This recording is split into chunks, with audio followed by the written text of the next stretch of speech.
Irmãos, vamos abrir a palavra em 1 Timóteo, capítulo 4. 1 Timóteo 4, a partir do verso 1. Amém? Ora, o Espírito afirma expressamente que nos últimos tempos alguns apostatarão da fé por obedecerem a espíritos enganadores e a ensinos de demônios, pela hipocrisia dos que falam mentiras e que têm cauterizada a própria consciência, que proíbem o casamento e exigem abstinência de alimentos que Deus criou para serem recebidos com ações de graças pelos fiéis e por quantos conhecem plenamente a verdade. Amém? Irmãos, nós estamos estudando o livro de Timóteo. Inicialmente havia planejado nós darmos continuidade ao nosso estudo de quarta-feira a partir do capítulo 5, que foi onde nós paramos. Mas eu estava aqui sentado e o Senhor me trouxe uma palavra no coração com respeito à Páscoa. Eu não poderia deixar de compartilhar com os irmãos algo que o Senhor trouxe ao meu coração. Eu gostaria então, a partir desse texto que nós lemos de 1 Timóteo capítulo 4, que nós já estudamos na quarta-feira passada, refletir um pouco sobre o significado da Páscoa. Então, irmãos, veja bem, aqui no texto que nós lemos, nos foi dito o seguinte, que nos últimos dias, algumas pessoas abandonariam o caminho da fé. E o motivo deste abandonar, que nas nossas versões está aí apostatar, a apostasia, o motivo desta apostasia seria por seguir espíritos enganadores, seguir os ensinos de demônios. E veja que esse cuidado do Espírito de Deus de nos alertar, ele não está falando aqui com respeito ao mundo, que o mundo seguiria esse espírito enganador, esses espíritos enganadores. O mundo não seguiria essas doutrinas, ensinos malignos. Mas esta palavra foi dirigida a cada um de nós que pertencemos ao Senhor. Senão não diria apostasia. Só abandona um caminho e segue outro caminho quem estava no caminho anterior. Quem nunca esteve ali não abandonou aquele caminho. Então este alerta é para nós cristãos, que nós, por algum motivo, nesses dias que se aproximam da volta do Senhor, podemos nos afastar de Cristo, por darmos ouvidos. E cuidado, irmão, porque é tão melindroso, é tão sucinto, que às vezes nós achamos assim, seguir um espírito maligno, seguir ensinos de demônios seria algo extremamente macabro, num culto macabro, com uma Bíblia, como tem por aí uma Bíblia satânica. Não é nada disso. A natureza maligna, a natureza demoníaca, ela busca distorcer a palavra de Deus. E aqui é o perigo. Satanás lá no Éden, ele não usou a sua própria palavra. Ele distorceu a palavra que o Senhor Deus havia dado a Adão e a Eva. Esse é o, digamos assim, modus operandi dele. Pegar uma verdade e de uma maneira bem sucinta, quase que imperceptível, modificar aquela verdade. Para então servir de armadilha para o povo de Deus. Então, quando o Senhor Deus falou sobre a Páscoa, no meu entender, a primeira vez que o assunto Páscoa foi tocado na Bíblia está lá em Gênesis capítulo 3. Eu acho que nós podemos ir a este texto. E a partir dali tirar alguns princípios da palavra. Para entendermos o que é a verdadeira Páscoa, o que estava no coração de Deus.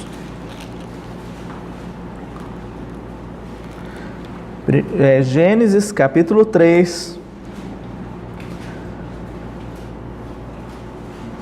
Vamos ler o verso 14. Diz assim: Então o Senhor Deus disse à serpente: Visto que isto fizeste, o que ela fez? distorceu a palavra enganou o homem e a mulher. A serpente aqui no caso é Satanás, né? Maldita és entre todos os animais domésticos e entre todos os animais selváticos. Rastejarás sobre o teu ventre e comerás pó todos os dias da tua vida. Então aqui como que o Senhor estivesse então amaldiçoando o réptil serpente, né? Muito provável que ele não se rastejasse e que ele tivesse pernas, né? No princípio da criação. Então aqui foi destinada uma maldição ao animal. Porque aqui você pode perceber que está falando entre os animais selváticos e entre os animais domésticos, certo? Mas a sentença prossegue, e agora a sentença vai ser destinada a Satanás. Verso 15. Porém, inimizade entre ti e a mulher, entre a tua descendência e o seu descendente. Esse te ferirás a cabeça, e tu lhe ferirás o calcanhar. Falar em ferir a cabeça, primeiro aqui, a tua descendência, o teu descendente, você viu aqui essas palavras, está se referindo então que Deus traria uma inimizade entre a descendência de Satanás, né? E aqui você pode colocar desde as hostes espirituais malignas, mas desde também o mundo e os homens caídos. E o teu descendente, aqui está falando o descendente da mulher, Jesus Cristo, porque ele é Deus, mas ele também é homem. Se você se interessar por esse assunto, sobre a deidade de Cristo e a humanidade de Cristo, você pode ler Hebreus capítulo 2. Lá vai dizer que em tudo ele foi identificado conosco para ser o nosso perfeito Salvador e Libertador. Mas aqui então, esta inimizade que é colocada seria então, digamos assim, finalizada com um golpe certeiro. Ele te ferirá a cabeça. Isso significa o quê? Que lá na cruz, o descendente da mulher, Cristo Jesus, derrotaria para todo sempre a serpente. Lhe daria um golpe mortal. E tu lhe ferirás o calcanhar. Significa que nesse processo em que Cristo derrotaria a serpente, ele também teria uma perda, digamos assim. E que perda foi essa? O Senhor mesmo disse: ninguém tira a vida do Filho de Deus, ele espontaneamente a dá. Então era necessário para que Satanás, o príncipe desse mundo, como o próprio Senhor Jesus disse, fosse expulso. O Senhor diz, né? Chegou a hora de ser expulso o príncipe deste mundo. E eu, quando for levantado da terra, atrairei todos a mim mesmo. E nesse processo, o nosso Senhor, que não podia ser tocado pela morte, porque não havia pecado nenhum nele, pois o salário do pecado é a morte, ou seja, todos aqueles que pecassem, esses morreriam. Cristo nunca pecou, mas ele então como que cumpriu essa sentença. E o seu calcanhar então foi ferido. Ele deu a sua vida. Ele experimentou, ainda que por pouco tempo, uma interrupção da sua comunhão com o Pai. Pois lá na cruz ele diz: Deus meu, por que me desamparaste? Porque quando toda a humanidade pecadora estava sobre ele, o nosso Senhor Deus virou a face para o seu Filho. Né? Então vejam o preço que foi pago. Tu lhe ferirás o calcanhar. Isto é Páscoa, irmãos. O princípio da Páscoa está em 2 pontos. 1 sacrifício de um inocente. 2, a salvação dos condenados, ou o perdão dos condenados. Isto é Páscoa. O descendente deu a sua vida e por causa disso, ele propiciou o quê? A salvação para todos nós. Continue comigo aí nesse mesmo texto de Gênesis capítulo 3.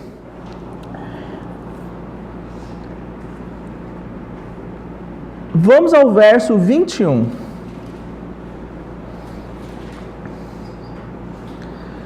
fez o Senhor Deus vestimenta de peles para Adão e sua mulher e os vestiu. Até então, como estavam vestidos Adão e sua mulher? Folhas de figueira. A palavra aqui em Gênesis, meus irmãos podem ler, quando eles pecaram, a palavra diz que o Senhor Deus vinha na viração do dia para estar com eles. E quando o Senhor Deus veio, não os encontrou, porque eles haviam se escondido. E eles coseram folhas de figueiras, porque eles viram que estavam nus após transgredirem a palavra de Deus. Então eles quiseram de alguma forma tapar a sua nudez com a sua própria capacidade, com seus próprios mecanismos. Fizeram então uma vestimenta de folhas de figueira. Mas sabe qual é o problema, meu irmão, minha irmã? Folha de figueira, retirada da árvore, sido feito de vestes, não teria duração. Aquelas folhas secariam, murchariam, secariam e cairiam. Então, constantemente, eles teriam que estar fazendo vestes com folhas de figueiras. Esse é o homem tentando consertar o seu erro. Ele arruma aqui, daqui a pouco ele tropeça ali, ele tem que arrumar aqui de novo e ali na frente. Aí vem as leis, vem as regras morais, vem as regras religiosas, todas tentando tapar a nudez, a vergonha pelo pecado, a vergonha pela transgressão. Mas aqui no verso que nós lemos, verso 21, há também uma promessa relacionada à Páscoa. O Senhor Deus tirou a vida de animais, nós não sabemos qual é, sabemos que tinham peles, e da pele desses animais fez roupas para Adão e sua mulher, algo que teria uma duração, que não seria algo provisório. Então, no Novo Testamento, o Espírito de Deus, pegando esta realidade, ele nos traz a seguinte palavra: de Cristo vos revestistes, despojai-vos do velho homem e os revistais do novo homem. Então hoje, irmãos, na presença de Deus espiritualmente, segundo a realidade que nos tem sido manifesta, por que nós somos aceitáveis na presença do nosso Deus? Porque estamos revestidos de Cristo. Deus olha dos céus, antes do sacrifício de Cristo, Deus olhava dos céus, como a palavra diz, buscando ali ver se encontrava algum justo, não há nenhum sequer. Todos se desviaram, a uma se fizeram inúteis. Deus não encontrava nenhum justo sequer. E olha, irmãos, que passou ali pela história um tal de Abraão, passou pela história um tal de Jó. Jó era um homem íntegro, reto, temente a Deus e que se desviava do mal. Se Jó existisse no nosso tempo, irmãos, nós íamos ficar com vergonha de estar do lado dele. Um homem extremamente íntegro, reto, um homem que se desviava do mal, que temia o Senhor. O Senhor Deus olhou dos céus, não há um justo, nenhum sequer. Mas agora, o nosso Senhor olha dos céus e o que Ele vê? A sua igreja. E o que Ele fala sobre ela? Basta você ler textos como, por exemplo, Efésios capítulo 1. E para ser o cabeça sobre todas as coisas, o deu a sua igreja, a qual é o seu corpo. Que corpo glorioso! Maridos, amai vossas esposas como Cristo amou a sua igreja e deu a sua vida por ela, para alimentá-la, para limpá-la e fazê-la, uma igreja gloriosa, sem mácula, sem ruga ou qualquer outra coisa corruptível. Por que Deus se agrada então da sua casa, do seu templo, da sua noiva? Porque ela está revestida de Cristo. Isto é a Páscoa. Mas avançando um pouco mais, especificamente falando sobre Páscoa, abra sua Bíblia em Gênesis capítulo 15.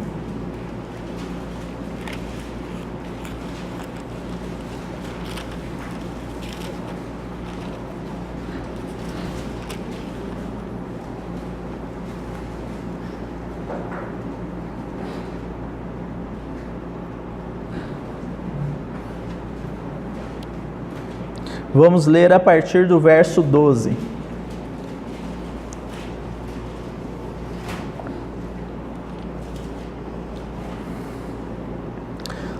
Ao pôr do sol, caiu profundo sono sobre Abrão, e grande pavor e cerradas trevas o acometeram. Então lhe foi dito: sabe com certeza que a tua posteridade será peregrina em terra alheia, e será reduzida à escravidão, e será afligida por 400 anos. Mas também eu julgarei a gente a que tem de sujeitar-se, e depois sairão com grandes riquezas. E tu irás para os teus pais em paz, serás sepultado em ditosa velhice. Na quarta geração tornarão para aqui, porque não se encheu ainda a medida da iniquidade dos amorreus. O contexto de Gênesis capítulo 15, irmãos, é Deus prometendo descendência a Abraão. Você sabe quem é a verdadeira descendência de Abraão? Leia Gálatas capítulo 3. Lá você vai perceber que o Espírito de Deus, revelando a Paulo a realidade do que foi dito aqui, ele diz assim: nós é que somos em Cristo Jesus a verdadeira descendência de Abraão, porque nós somos aqueles que, assim como Abraão foi, justificados pela fé e não por obras. Mas aqui o Senhor Deus, quando promete um filho a Abraão, ele diz assim, que a descendência dele seria escravizada no Egito por 400 anos, e que o Senhor proveria uma libertação para este povo. Então você percebe que o assunto Páscoa está relacionado também à descendência e à promessa da terra prometida, e nesse meio tempo aqui, nesse espaço de tempo, escravidão e libertação. Quando aqui é dito que a descendência de Abraão na sua quarta geração, como está no verso 16, voltaria para a terra que Deus havia prometido a Abraão, ele diz que antes que isso acontecesse, ele precisaria, o Senhor, prover uma libertação para esta geração de Abraão, que estava escravizada em uma terra estrangeira. Agora, me acompanhe, vamos ao livro de Êxodo. Êxodo capítulo 3.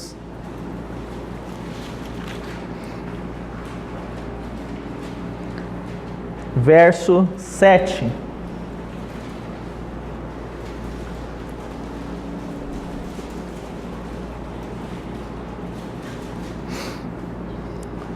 Disse ainda o Senhor: certamente vi a aflição do meu povo que está no Egito, e ouvi o seu clamor por causa dos seus exatores.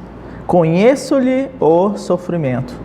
Então você viu, irmãos, que centenas de anos antes, Deus havia profetizado a Abraão que a sua descendência seria escravizada no Egito. E o que está acontecendo aqui? A descendência de Abraão está escravizada no Egito. Então o Senhor diz o quê? Eu vi a aflição do meu povo e eu conheço o seu sofrimento. Verso 8. Por isso desci a fim de livrá-lo da mão dos egípcios, e para fazê-lo subir daquela terra a uma terra boa e ampla, terra que mana leite e mel, o lugar do cananeu, do eteu, do amorreu, do ferezeu, do eveu e do jebuseu.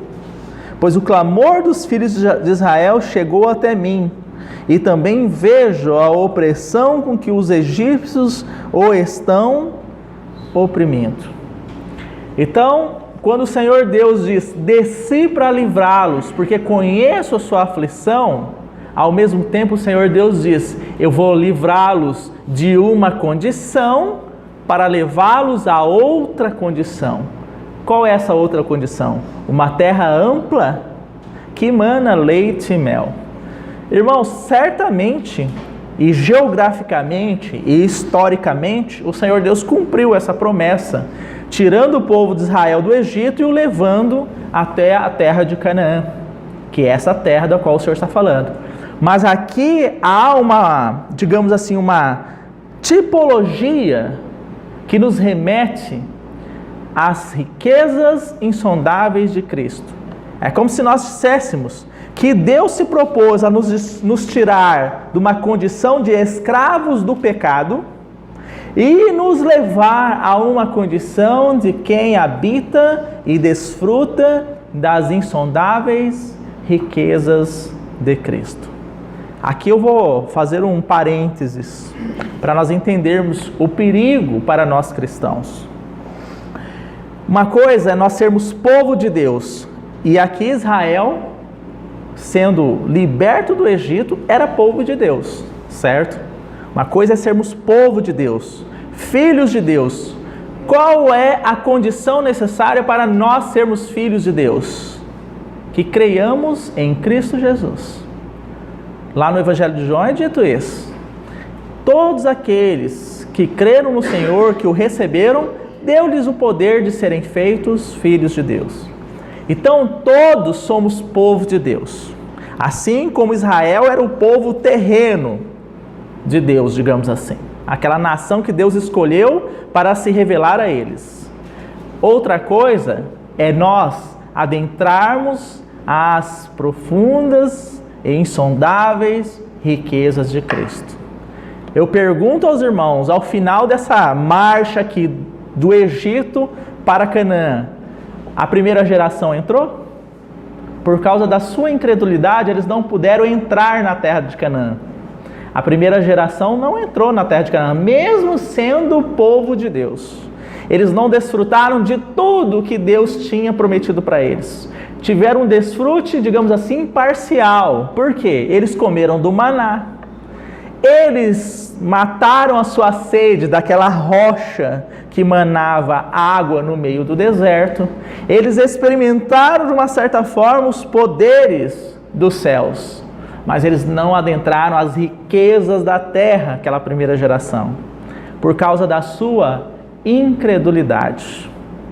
Para nós hoje, na nossa realidade, na nossa jornada, porque estamos em uma jornada também, tendo recebido Jesus Cristo como nosso Senhor e Salvador, experimentado o processo de regeneração, nós estamos em marcha, sentido Canaã.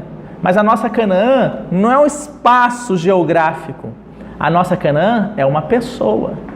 Não é que Paulo diz isso? Ele diz assim: tem um caminho proposto para mim. Eu corro para o alvo, para o prêmio da soberana vocação de Deus, Cristo Jesus. Então Paulo estava percorrendo este caminho que todos nós estamos percorrendo. Mas sabe o que Paulo diz? Eu esmurro meu próprio corpo para reduzi-lo à escravidão, para que, havendo pregado a muitos, não venha eu ser achado reprovado. Então Paulo sabia do perigo de que ele poderia sofrer algum prejuízo espiritual se ele não negasse a si mesmo as suas vontades para seguir o Senhor, mesmo ele tendo sido instrumento nas mãos de Deus para levar o Evangelho a muitas pessoas. Então hoje nós estamos nesse percurso, nesse trajeto da libertação da escravidão do pecado, do império de Satanás, do mundo, sentido a maturidade espiritual, as riquezas de Cristo, porque Ele não quis dar apenas a nós libertação, Ele não quis nos dar apenas a salvação do inferno, Ele nos quis dar, a todos nós estamos aqui, a sua totalidade. O nosso Deus é muito rico e Ele nos quer preencher e salvar totalmente. Ele quer se revelar a nós. Os irmãos percebem isso? Então, voltando para a nossa leitura, A promessa de libertação dada ao povo que estava escravizado veio também com a promessa de inserir esse povo em algo extremamente rico.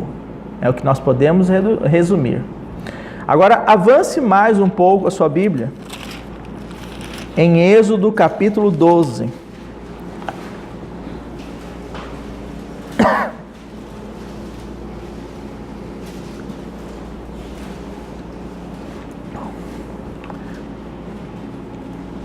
Enquanto você localiza Êxodo 12, você se lembra, irmãos, que lá quando nós lemos Gênesis, Deus diz que julgaria os exatores, ou seja, aquele povo que havia escravizado o seu povo?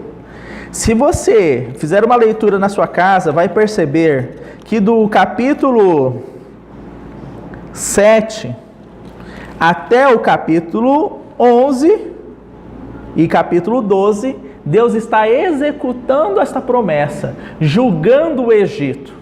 Deus enviou pragas, não é verdade? Vamos pegar alguns exemplos de pragas que todos os irmãos devem conhecer. Essa história é muito conhecida, que Deus lançou sobre o Egito e sobre a população. O rio Nilo se tornou em sangue. Você sabe por que o Senhor Deus mexeu com o rio Nilo? Porque o rio Nilo para os egípcios era considerado um deus. Então o Senhor estava julgando aqueles falsos deuses e assim por diante.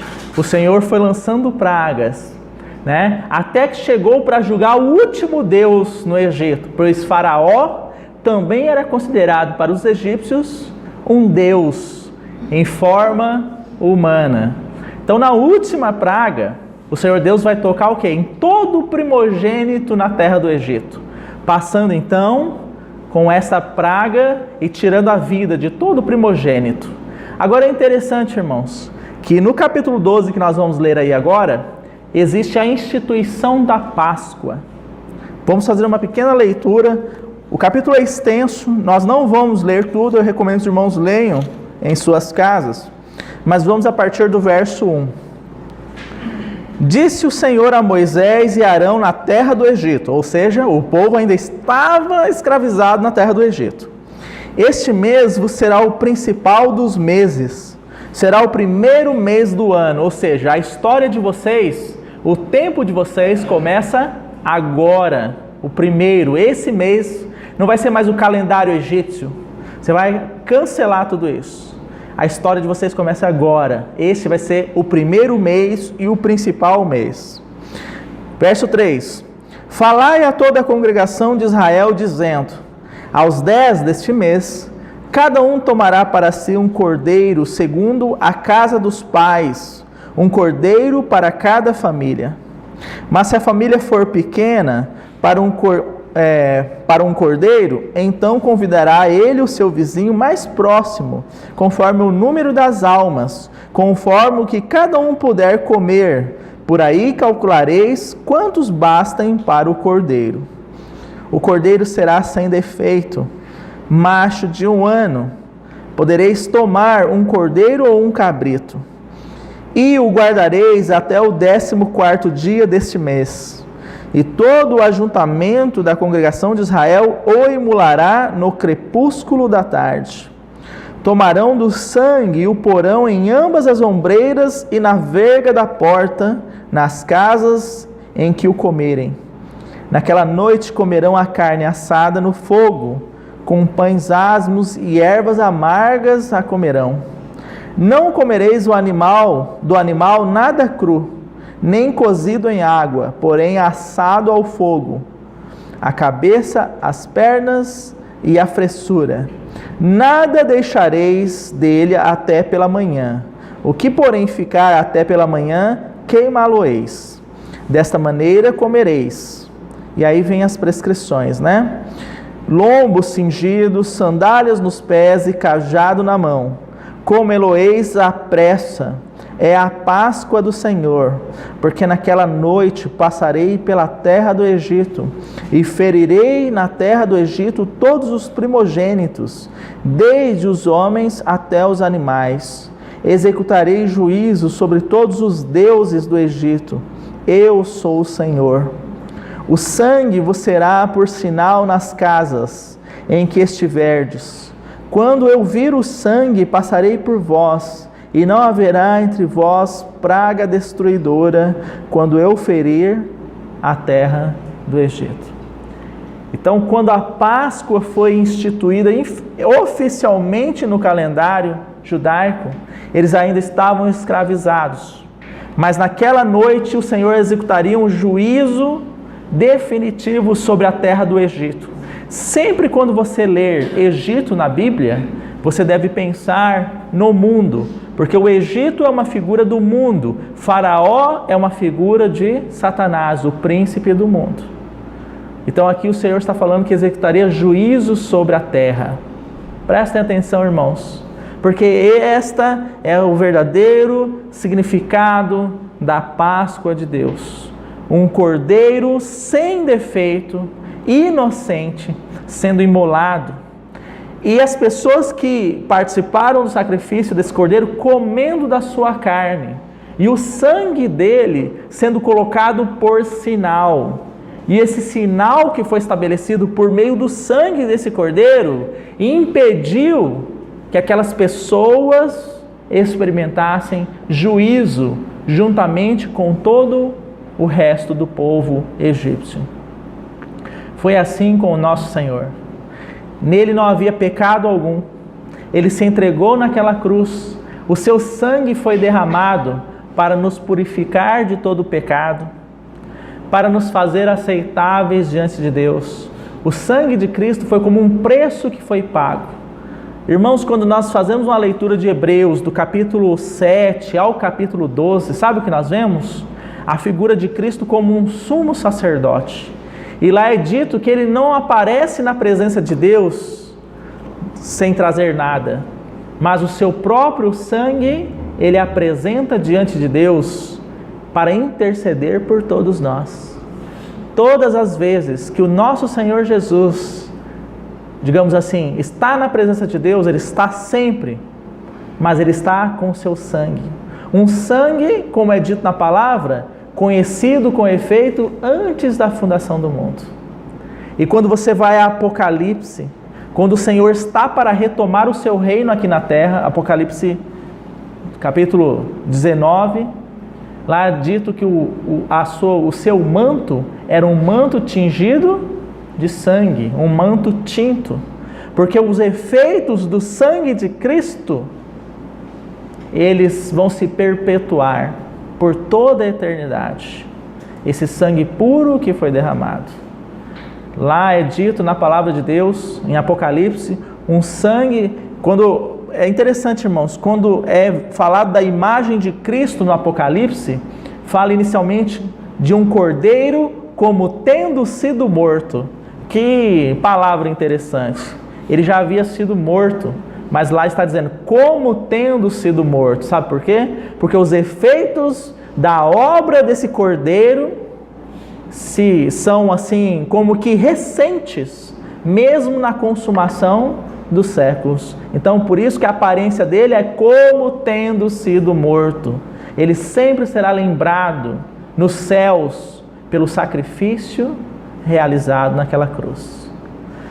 Então, esse é o significado da Páscoa. Agora, resumindo isso aqui em uma linguagem do Novo Testamento, um último verso para nós lermos. Abra sua Bíblia em 2 Coríntios, capítulo 5.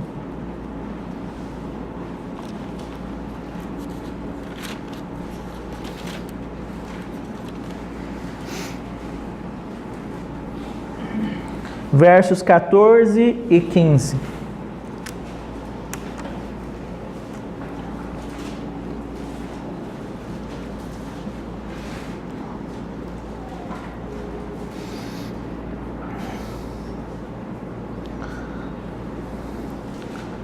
Pois o amor de Cristo nos constrange, julgando nós isto: um morreu por todos, logo todos morreram. E ele morreu por todos, para os que vivem, não vivam mais para si mesmos, mas para aquele que por eles morreu e ressuscitou. O Cordeiro Pascal foi imolado. Ele morreu. E esse amor nos constrange. Porque nós devemos, a palavra que diz julgar, significa considerar isto. Que o amor de Cristo nos constrange quando nós consideramos um fato. Que fato? Que o nosso Senhor se entregou naquela cruz, dando a sua vida. E Ele morreu. E logo todos nós fomos incluídos nesta obra também para a nossa libertação. Um morreu por todos, logo, E logo todos morreram, mas com uma finalidade. O verso 15 é claro. Ele morreu por todos, para os que vivem, ou seja, nós, não vivamos mais para nós mesmos.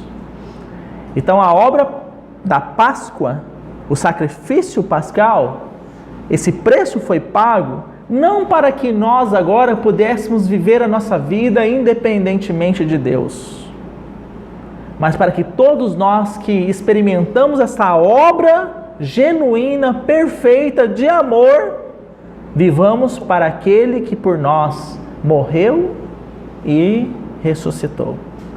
Não se esqueçam, o mesmo Senhor que desceu ao Hades foi o mesmo que subiu, que ressuscitou em vitória. Ele não está morto.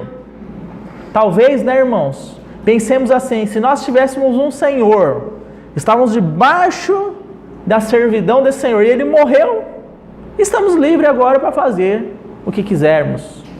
Mas o mesmo Senhor que morreu é o que ressuscitou, para nós vivermos para Ele, cada um de nós aqui. Não vivermos para nós mesmos, mas vivermos para aquele que por nós morreu e ressuscitou. Então isto, de maneira bem resumida, sucinta, simples, é a Páscoa do Senhor, que fala da nossa queda, como vimos em Gênesis, que fala do juízo de Deus sobre Satanás, que fala da entrega do Senhor por nós, que fala da libertação, que fala de nos introduzir nas riquezas desse nosso Senhor. Agora tome cuidado, porque como nós lemos em 1 Timóteo capítulo 4, nos últimos dias, alguns se apostatarão da fé. O Espírito afirma expressamente, por obedecerem, seguirem espíritos enganadores. E o que os espíritos enganadores estão fazendo hoje, irmãos? Estão dizendo que Páscoa é ovo de chocolate. Páscoa é festa para a gente saciar nosso desejo aí de comer chocolate. E talvez você pense assim, irmão, isso a gente sabe que isso é um engano, não vamos cair. Mas muitos de nós gostam dessa data especificamente por quê? Para comer ovo de chocolate. Não é verdade? E o que nós estamos ensinando aos nossos filhos? Introduzindo na cabecinha deles toda Páscoa. Que Páscoa é ovo de chocolate. Páscoa é algo para satisfazer a nossa carne. Isso é Páscoa. E depois a gente acha que essas coisas não influenciam, irmãos. É lógico que influenciam. Nós deveríamos jamais nos submeter a isto, porque isso é uma afronta à santidade de Deus. Isso é uma verdade tão bela, tão rica, sendo distorcida pelo diabo e levando pessoas a seguirem os espíritos enganadores e a ensinos de demônios.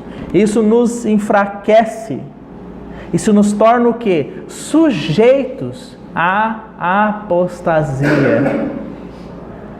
Vocês lembram que quando nós lemos em 1 Timóteo capítulo 4, dito assim que alguns homens ensinariam engano, eles seriam um instrumento então desses espíritos e proibiam, pregariam a abstinência de alimentos. Alguns segmentos, desde sexta-feira ou na semana anterior, eu não sei. Você pode comer carne vermelha? Se você comer carne vermelha ou frango, o que acontece? Pecado. Ensinos distorcidos da palavra, irmãos. Porque o Senhor nunca disse isso. Então a gente sempre quando entra por esse caminho, vai vincular. A Páscoa é a época de comer peixe. Páscoa é a época de comer chocolate. Né? E aí a gente se perde da verdadeira Páscoa. Irmão, isso não vai acontecer com a gente, já está bem instruído. Você considerou algo sobre a Páscoa nesses dias que se falou tanto de Páscoa? Eu considerei, nós paramos para refletir, pois o amor de Cristo nos constrange, julgando nós isto. Nós paramos para refletir sobre isso, ou nós ficamos preocupados qual o preço do ovo? É desse tamanho que eu vou comprar, é desse tamanho, é um ovo assim, dividir com todo mundo? Foi essa a sua preocupação? Ou, como é que nós vamos fazer o peixe? Porque nós não podemos comer carne, né? Como é que nós vamos fazer o peixe? Foi essa preocupação que cercou a sua mente e a minha nesses dias? Então saiba que de alguma maneira, mesmo nós conhecendo a verdade, essa atmosfera enganadora estava ali, nos rodeando. E é o que a palavra diz, que Satanás é como um leão que ruge, ele fica ali, ao derredor, buscando a quem ele possa tragar. E para ser tragado pelo diabo, basta sair fora da cobertura de Deus, sair fora da verdade, percorrer por esses caminhos estranhos da palavra. Irmão, mas como é que meu filho vai ficar? Porque os coleguinhas dele na escola estão ganhando tudo ovo de chocolate, eles não dão para ele, vai ficar chato para ele. Irmão, você prefere que seu filho sofra por causa de um ovo de chocolate que ele não comeu? Ou sofra pela eternidade, torcidos da palavra? Tudo a gente não pode ter. Alegrar todo mundo nós não vamos, porque nem Cristo alegrou todo mundo, né? Então é algo sério. Alguns vão dizer, isso é legalismo, isso é ir muito ao pé da letra da coisa. Mas é o que nós temos estudado no livro de Timóteo, né? Não negociar com a verdade. Volte lá para a gente concluir em Timóteo. 1 Timóteo, capítulo 4.